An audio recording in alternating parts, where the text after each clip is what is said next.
এত বছর পর এরকম একটা সুযোগ কে মিস করতে চায়, তো প্ল্যান করেছি যে না এখানেই চাচুকে কি বলবো। শাকিবকে ঘিরে দিঘি এবার নতুন কোনো দর্শকদের জন্য ভালো সুখবর নিয়ে আসছে দিঘি।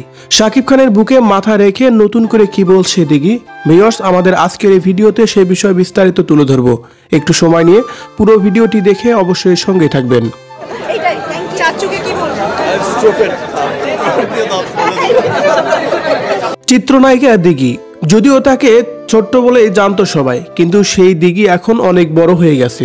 চিত্রনায়ক শাকিব খানের সাথে সিনেমা করতেও অনেক বেশি আগ্রহ আছে, কিন্তু চাচুর সাথে কিভাবে নায়িকার অভিনয় করবেন এ নিয়ে অনেক দ্বিধাদ্বন্দ্বের মধ্যে আছেন তিনি। তাই তো রীতিমতো সবসময় সাংবাদিকদের সাথে কথা বলার সময় তিনি বলেই যান, শাকিব খান আমার চাচু, আমি তাকে চাচু বলে ছোট্ট থেকেই জানি, কিন্তু সেই চাচুর সাথে আমি কিভাবে অভিনয় করব জানি না।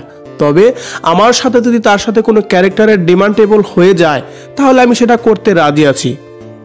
আর সেই চাচুর সাথেই গতকালকে একসঙ্গে দরদ সিনেমা দেখেছেন চিত্রনায়িকা দিঘি। যদিও অনেকদিন পর তারা এইভাবে একত্র হতে পেরেছে শুধুমাত্র হারলেনের কারণে।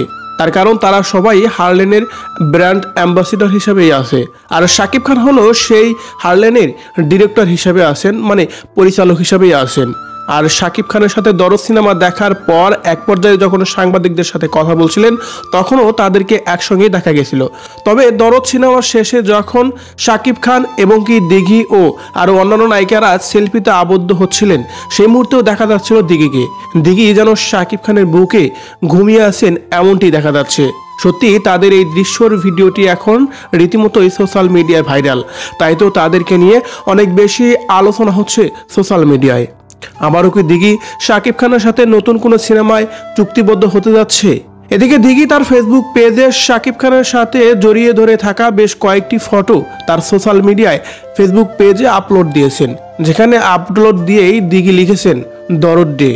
আর তাই তো এই বিষয়গুলো নিয়ে হচ্ছে অনেক বেশি আলোচনা। এদিকে দরদ দেখতে যারা উপস্থিত হয়েছিল তাদের সবাইকে নিয়ে চিত্রনায়ক শাকিব খান বলেন যে সত্যি আমি এক রাজার মতো এখানে এসেছি, তার কারণ আমার পাশে কতগুলা রানী এসেছে, তারা সবাই যে আমার ডাকে সাড়া দিয়ে আমার দরদ দেখতে এসেছে, সত্যি আমি অভিভূত। বিশেষ করে পূজাচেরিকে নিয়েই অনেক বেশিও কথা বলেন সেই মুহূর্তে, তার কারণ পূজাচেরি তার পাশেই ছিলেন। আর পূজাচেরিকে ম্যাডাম বলেও সম্বোধন করেন চিত্রনায়ক শাকিব খান।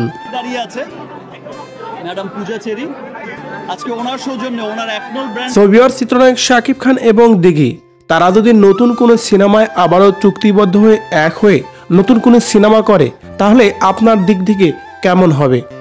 আপনি কি চান শাকিব খান এবং দিঘি নতুন কোনো সিনেমায় আবারও একসঙ্গে কোনো সিনেমা করুক? আপনার মূল্যবান মতামত অবশ্যই কমেন্ট করে জানাবেন আমাদের কমেন্ট বক্সে। ধন্যবাদ পুরো ভিডিওটি দেখে সঙ্গে থাকার জন্য।